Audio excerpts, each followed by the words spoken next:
बिस्मिल्लाहिर्रहमानिर्रहीम। अस्सलाम वालेकुम। आज 30 जनवरी है और दिन है मंगल का। बिल आखिर अडयाला जेल से बड़ी खबर आ गई है। हमारे कोर्ट रिपोर्टर्स दोस्तों ने बताया था, कल रात मैंने भी इस पे वीलॉग किया था कि इमरान खान साहब को 24 से 48 घंटे में सज़ा सुना दी जाएगी। ये बात वाज़ेह तौर पर नज़र आ रही थी और ये शायद इसलिए भी था कि मियाँ नवाज शरीफ जो सज़ा याफ्ता मुजरिम थे, इश्तिहारी थे, फरारी थे, मफरूर थे, भगोड़े थे, पाकिस्तान के इदारों को मतलूब थे, जिस तरह से उनको लाया गया, पूरा निज़ाम उनके लिए गंदा हुआ, नंगा हुआ, उनके आगे लेटा, सब कुछ करके देख लिया गया। लेकिन 3 दिन पहले तक की जो रिपोर्ट थी उसमें मुसलसल यही आ रहा था कि इमरान खान के अभी भी वोटर और सपोर्टर्स उसी तरह से कमिटेड हैं और बल्ले के निशान छिन जाने के बावजूद सीटें उतनी ही पीटीआई को मिलेंगी जितनी बल्ले के साथ मिलनी थी और कोई फ़र्क नहीं पड़ा। तो फिर मियाँ नवाज शरीफ, आपको पता ही है कि वो जितने बुज़दिल हैं, 74 साल उम्र हो गई है, लेकिन इतना बुज़दिल इंसान है कि पीटीआई की अंडर 16 टीम जो इस वक्त मैदान में है और कप्तान के बगैर मैदान में खड़ी है, वो कहता है कि इनके नहीं, मैंने नहीं खेलना अभी भी, इन अंडर 16 वालों को भी मैदान से बाहर करो और जो ग्राउंड के बाहर जो है वो तमाशाई बैठे हैं, जो इनके सपोर्टर्स बैठे हैं, इनको भी निकालो तब मैं खेलूँगा। यानी इतनी उसको बुज़दिली है, इतना बुज़दिल इंसान है वो। तो उसने शायद कहा कि एक और केस में इमरान खान को सज़ा दें। शायद उससे यह है कि जैसे सज़ा की खबर आएगी तो एकदम पीटीआई के वोटर्स और सपोर्टर्स जो हैं वो मायूस हो जाएंगे, उनको बड़ा झटका लगेगा, बड़ा धचका लगेगा, बड़े वो डिमोरलाइज होंगे और शायद इस तरह से टर्नआउट कम हो जाए। और देखें, जितना टर्नआउट कम होगा उतना मियाँ नवाज शरीफ को फ़ायदा है। ये बात ध्यान में रखें, टर्नआउट जितना ज़्यादा होगा उतना तहरीक इंसाफ को फ़ायदा है।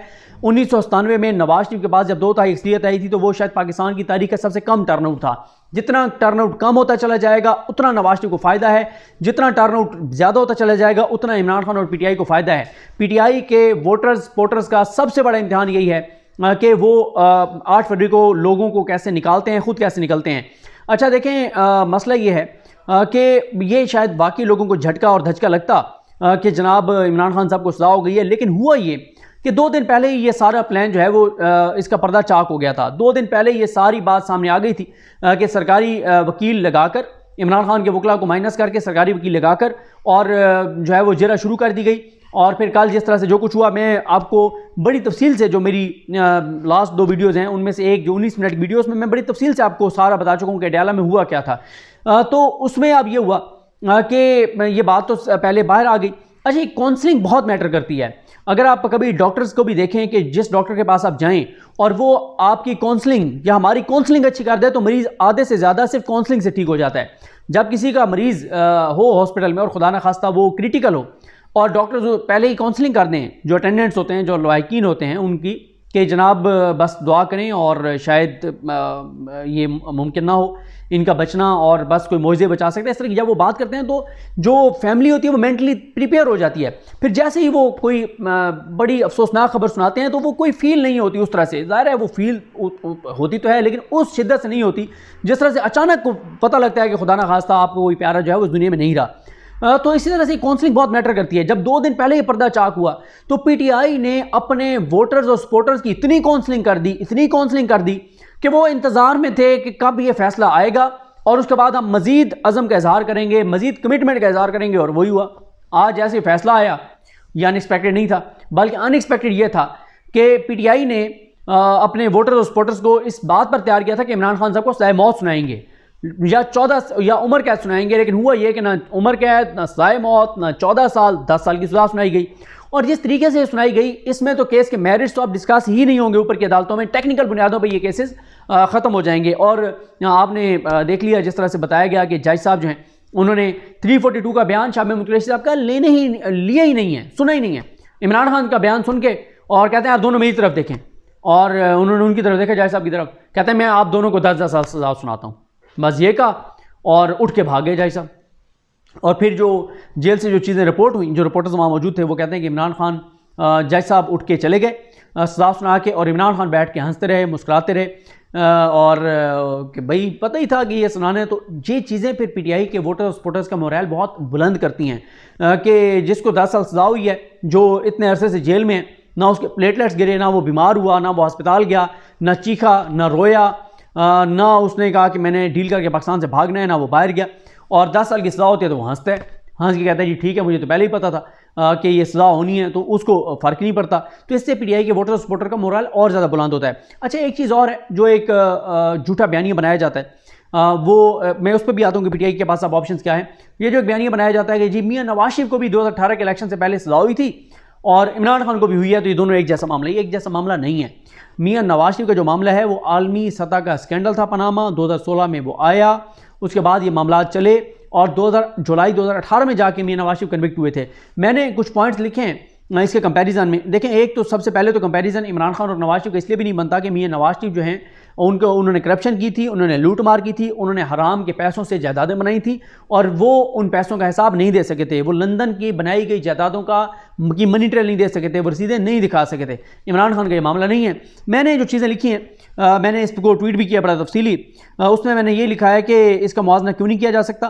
और मैं ये भी समझता हूँ और कहता हूँ कि नवाज शरीफ को जो पनामा में सजा हुई थी वो 100% दुरुस्त थी, क्योंकि मैंने पनामा केस पूरा सुप्रीम कोर्ट में सुना, मैंने उसके बाद ट्रायल कोर्ट में समातें सुनी, पूरी तो नहीं सुनी लेकिन बहुत ज़्यादा उनके ट्रायल कोर्ट में समातें सुनी। तो बिल्कुल मियाँ साहब एक बार भी कोई चीज़ नहीं दे सके, चाहे वो पार्लियामेंट का फ्लोर हो, मीडिया हो, सुप्रीम कोर्ट हो, ट्रायल कोर्ट हो, हाई कोर्ट हो, कहीं एक भी जगह मियाँ नवाज शरीफ नैब हो नहीं दे सके जवाब कि ये लंदन के जायदादें के जो पैसे थे वो कमाए कैसे, बाहर भिजवाए कैसे, उसकी रसीदें नहीं दे सकी मियाँ साहब। तो मैंने उसके बाद ये लिखा अपने ट्वीट में कि पनामा इंकशाफात आए 7 साल आज भी गुजर चुके हैं, लेकिन आज के दिन तक मियाँ नवाज शरीफ साहब जो हैं वो कोई भी मनी ट्रेल या रसीदें नहीं दे सके।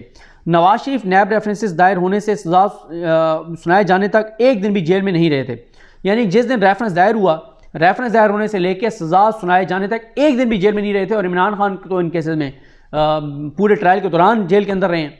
उसके बाद नवाज शरीफ को वकला से महरूम नहीं किया गया था, नवाज शरीफ के अपने वकील पेश होते रहे, इमरान खान के अपने वकीलों को पेश नहीं होने दिया गया, सरकारी वकील देकर उनके जरिए करवाया गया। नवाज शरीफ का हक दिफा और हक जिरा ख़त्म नहीं हुआ था, इमरान खान का हक जिरा ख़त्म किया गया। और जिरा ही मेन चीज़ होती है। जिरा में जो वकील होते हैं वो जब जिरा करते हैं गवाह पर, तो वहीं से उसके झूठ पकड़े जाते हैं, फ्लॉज पकड़े जाते हैं। मसलन अगर गवाह कह दे कि फ़लानी तारीख को मैं फ़लाँ जगह था और वकील के पास इंफॉर्मेशन हो कि नहीं उस दिन तो आप वहाँ थे ही नहीं, ये एक पॉइंट जो है वो गेम पलट देगा और गवाह झूठा साबित हो जाएगा। दर्जनों चीज़ें पकड़ी जाती हैं, झूठ के तो फिर सर पैर होते नहीं हैं, और ये सारे गवाह जो हैं उनमें से मोस्टली झूठ बोल रहे थे, तो वो सारा वैसे ही पकड़ा जाना था। उसके बाद नवाज शरीफ का केस ओपन कोर्ट में चला था। नवाज शरीफ के केस में जो है वो इन कैमरा या जेल ट्रायल नहीं हुआ था, और एक दिन भी ऐसा नहीं हुआ था कि मीडिया को बाहर निकाल दिया गया हो। और फिर उसके बाद एक दिन भी ऐसा नहीं था कि नवाज शरीफ का केस शाम तक चलाया गया हो या रात तक चलाया गया हो। इमरान खान का तो कल 9:30 से शुरू होकर रात 1:30 बजे तक केस चलता रहा है।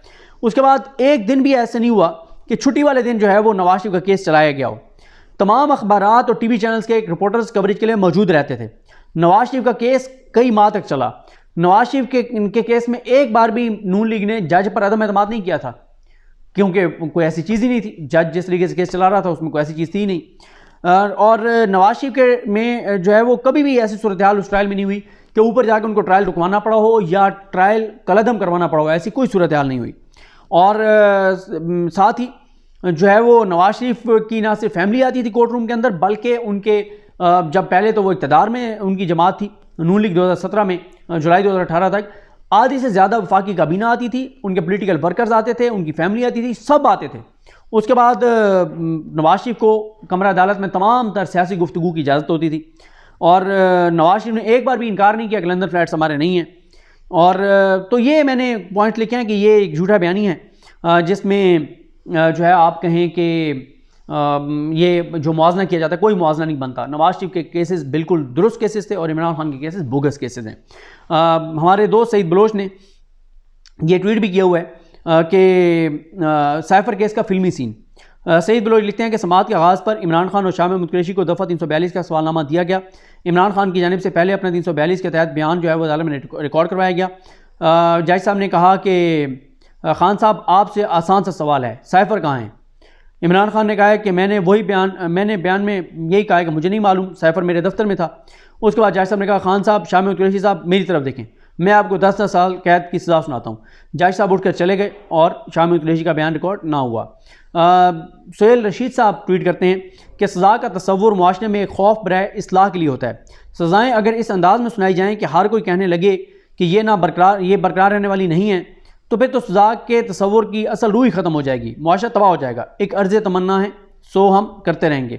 सना बुच्चा साहब ने ट्वीट किया है, हालांकि इमरान खान साहब की बहुत बड़ी नाक़िद हैं। कहते हैं कि साइफर केस ना होता तो कुर्सी चोरी का मुकदमा हो सकता था। जब फैसला हो जाए तो फिर कानून, दलील, मुकदमा, गवाह, मुंसिफ वगैरह बस रास्ते बनाते हैं, रोकते नहीं हैं। शुक्र करें कि उन्होंने अदालत से सजा करवाई है, वजारत दाखिला से नोटिफिकेशन भी कर सकते थे। उसके बाद जो है वो मैंने एक ट्वीट किया था कि आज क्योंकि इस्लामाबाद में बारिश हो रही थी, तो मैंने कहा अगर आज मियां नवाज शरीफ को सज़ा हुई होती तो मुमकिन तौर पर कल साले जाफ़र साहब जंग अखबार में खबर लगा देते कि नवाज शरीफ को सज़ा सुनाए जाने पर आसमान भी रो रहा था, क्योंकि उनकी एफिलिएशन इस तरह की है। बहरहाल खलील कमर साहब कहते हैं कि जज साहब आपने उसको 10 साल की सज़ा दी है और कौम को उम्र भर की। हम तो पहले भी सज़ा याफ्ता थे, एक सज़ा और सही। कानून के काले फैसलों में आपका नाम सुनहरी हरूफ से लिखा जाएगा। इस वक्त तमाम तकरीबन ट्विटर ट्रेंड्स जो हैं वो इमरान खान साहब से ही मुतल्लिक हैं। अच्छा, फिर नादिया मिर्ज़ा साहबा ट्वीट करती हैं कि वोट देना ऐसे लाजिम हो गया है पाकिस्तानियों जैसे ज़िंदा रहने के लिए सांस। ये उन्होंने फॉरवर्ड एज रिसीव्ड मनकूल लिखा है उन्होंने, क्योंकि उसकी वजह यह है कि PTI ने इसको बिल्कुल एक मुख्तलिफ उसमें बदल दिया है। उन्होंने और ज़्यादा करंट भर दिया अपने वोटर और सपोर्टर्स में कि अब तो तुम्हें हर सूरत में निकलना है और तुम्हारी वोट की पर्ची ही इमरान खान की ज़िंदगी बचा सकती है। इस हद तक वो इस चीज़ को ले गए हैं लोगों के अंदर जज्बात को, तो इसलिए टर्नआउट मेरा ख्याल है ज़्यादा होगा। रिजवान गिलज़ई साहब कहते हैं कि टोट साफ़ियों और लाडली जमात को सैफर केस की सज़ा तो पसंद नहीं आई, अब कौन से नए केस में उनकी ख्वाहिश पूरी की जाए। उसके बाद अली मुमताज़ साहब कहते हैं कि सज़ा सुनने के बाद ये मुस्कुराहट एक तमाचा है। उस्मान रियाज खान साहब ने लिखा है कि लिखो ए मौरख, सज़ा सुनाने वाले कांप रहे थे, सज़ा सुनने वाला जो है वो इत्मीनान के साथ खड़ा मुस्कुरा रहा था। ओन अली खोसा कहते हैं कि निज़ाम ने अपने मुंह पर एक बार फिर कालक मल ली है, मुबारक। उसके बाद अदनान आदिल साहब लिखते हैं कि ना मायूस हों ना मुश्तिल हों, अपना वोट डालें, अल्लाह करम करेगा। देखें, ये PTI ने भी पहले एक अपने कारकुनान को वाजे कर दिया था, अबू ज़र सलमान न्याजी ने, अज़हर मिशवानी ने, हमाद रज़ा साहब ने, कि आपने बिल्कुल इस पर रिएक्ट नहीं करना, सड़कों पे नहीं आना, कोई खुदा न खासा तोड़ फोड़ नहीं करनी, ये उन्होंने पहले ही कह दिया था। और ओन अली खोसा कहते हैं कि रद्दअमल सिर्फ वोट, यानी जो आज फैसला है इसके रद्दअमल में आपने वोट करना है। और अबू ज़र सलमान न्याजी कहते हैं कि दरअसल जज साहब ने अपने आप को कन्विक्ट कर लिया है। कमर मेकन कहते हैं कि सज़ा सुनने के बाद इमरान खान के चेहरे पर इत्मीनान भरी मुस्कुराहट देखकर ऐसा लगा जैसे कोई जीता हुआ शख्स हो। ये कहते हैं कमर मेकन, GTV के रिपोर्टर हैं और ये आई थिंक कोर्ट रूम में मौजूद थे। नेकरू आज़ाद रेंज वो कहते हैं कि तहम्मुल, तदब्बुर, इस्तकामत ये रखें और तवज्जो पूरी 8 फरवरी का रखें। और हसनैन रफ़ीक ने ट्वीट किया है कि इमरान खान ने कहा कि फ़ैसला सुनने के बाद उन्होंने पैगाम दिया है कि 8 फरवरी को आपने हर सूरत में निकलना है। उसके बाद अदनान आदिल साहब का एक और ट्वीट है, वो कहते हैं किसी बात पर इश्तियाल में ना आएँ, अपने गुस्से और नाराज़गी का इजहार वोट डालकर करें। उसके बाद जनाब आज वो पीपल्स पार्टी के जलसा उसकी भी कुछ अपडेट्स आ रही थी। खैर, मोहम्मद फ़हीम साहब जर्नलिस्ट ने KPK के, वो कहते हैं कि इमरान खान की सज़ा हमदर्दी में इजाफा करेगी, PTI को फ़ायदा मिलेगा, मुस्लिम लीग, नून, जमीयत और पीपल्स पार्टी को नुकसान पहुँचाया जा रहा है। अज़हर मिशवानी कहते हैं कि इमरान खान केस का फ़ैसला सुनने के बाद भी मुस्कुरा रहा था और सज़ा देने और दिलवाने वाले सज़ा सुनाने के बाद भी हाँप और काँप रहे हैं। रिजवान गिलज़ई ने भी कहा है कि अवाम की सबसे बड़ी ताकत और सबसे बेहतरीन रद्दअमल सिर्फ वोट है। उसके बाद बहुत ज़्यादा क्रिटिसाइज़ किया जो साफ़ी उन्होंने। कामरान अली ये जर्नलिस्ट हैं KPK के, वो कहते हैं कि PTI के कारकुनान से सवाल, फ़ैसला आने के बाद कब और कहाँ निकलेंगे।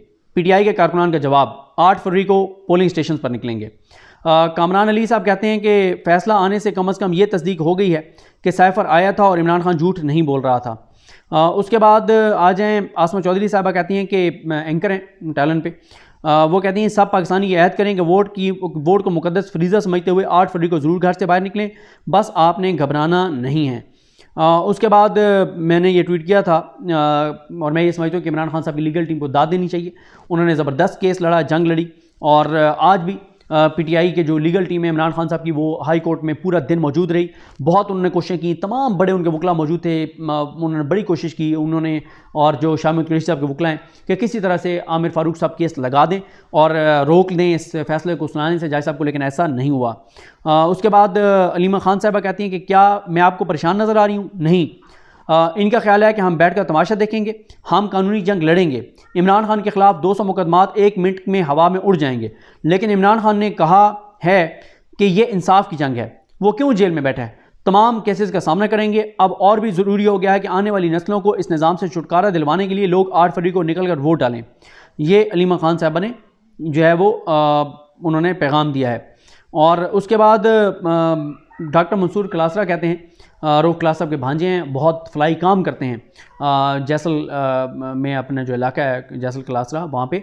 वो कहते हैं कि इमरान खान की सज़ा का सुनकर फ्री दस्तरखान पर बुज़ुर्ग रोने लगे, क्योंकि ये वहाँ पे फ्री दस्तरखान चलाते हैं लिया में, बहुत बहुत ज़बरदस्त जो है ये वहाँ पे फ्लाई काम कर रहे हैं। बहुत से लोग इनके साथ ताउन करते हैं इनके इस काम में। इन्होंने वहाँ पे लाइब्रेरीज़ हों, वहाँ पे वेलफेयर के काम हो, बहुत ज़बरदस्त। मैं कहता हूँ अगर हर एरिए में मंसूर क्लासरा जैसा एक नौजवान हो तो वो दर्जनों सैकड़ों लोगों की तकदीर बदल सकता है। छोटे छोटे इलाकों की बात कर रहा हूँ। गरीदा फारूकी साहबा कहती हैं कि ना सज़ाए मौत हुई ना उम्र कैद, 10 साल की सज़ा बहुत कम है। और वो ये कहती हैं कि सैफर जिस किस्म का केस है ये 10 साल की सज़ा तो बिल्कुल कम है। और वो ये कहती हैं कि 10 साल की कम सज़ा से इमरान खान के ताहाल लाडलेपन का उनसर मज़ीद पुख्ता हो गया है। और साथ ही जनाब एक इनका बयान सामने आया मियाँ जावेद लतीफ़ का। वो कहते हैं कि इमरान खान को जो लाए थे वो आज भी उसे सहूलतकारी दे रहे हैं। देखें, एक तो पीटीआई अब इस फैसले को जो है वो चैलेंज करने जा रही है और हाई कोर्ट में, और इसमें जो साकिब बशीर साहब ने भी ट्वीट किया हुआ था 1 से 1.5 माह में इमरान खान की ज़मानत हो जाएगी, ये फैसला मुअत्तल हो जाएगा, ये फैसला बरकरार नहीं रह सकता। जिस तरह के इसके अंदर स्कम है, जिस तरह फ्लॉज हैं, जिस तरह से तेज़ी में जज साहब ने ये सारा मामला चलाया है, तो पीटीआई इसमें ज़ाहिर एक अवामी अदालत है, उसमें वो नैरेटिव बना चुके हैं सक्सेसफुल तरीके से, मज़ीद वो बनाएंगे। एक हमदर्दी का वोट उनके साथ बढ़ रहा है, मजलूमियत का वोट उनके साथ बढ़ रहा है, या उनका बयानिया जीत रहा है कि इमरान खान के ख़िलाफ़ पूरा निज़ाम एक पेज पर है, वो बयानिया जीत रहा है उससे। और इससे बहरहाल नून लीग को, नवाज शरीफ को, इन सब को, जिससे जैसे मोहम्मद फ़हीम साहब जो KPK के हमारे दोस्त जर्नलिस्ट हैं उनकी बात कर रहा हूँ, एक तो फ़हीम अख्तर हैं जो इलेक्शन कमीशन को कवर करते हैं, उन्होंने नहीं, ये मोहम्मद फ़हीम साहब ने कहा था, उनकी बात दुरुस्त है कि इससे इन पार्टीज़ को नुकसान हो रहा है और इमरान खान को फ़ायदा हो रहा है। तो PTI जनाब इस पर पूरे तरीके से एक तो आवाम में जा रही है, इसको हाईलाइट करेगी, सोशल मीडिया पर इसको हाईलाइट किया जा रहा है, और साथ अदालतों में इसको चैलेंज किया जाएगा, और पूरा अपने इस बयानिए में उनको एक और चीज़ मिल गई है, और मेरा ख्याल है इससे टर्नआउट जो है वो बढ़ेगा इस तरह का जो फैसला आया इससे। तो ये जनाब है ताज़ा तरीन सूरत हाल। मुझे अपनी दुआ में याद रखें। अल्लाह करीम हम सब का हमें नासर। अल्लाह हाफ़िज़।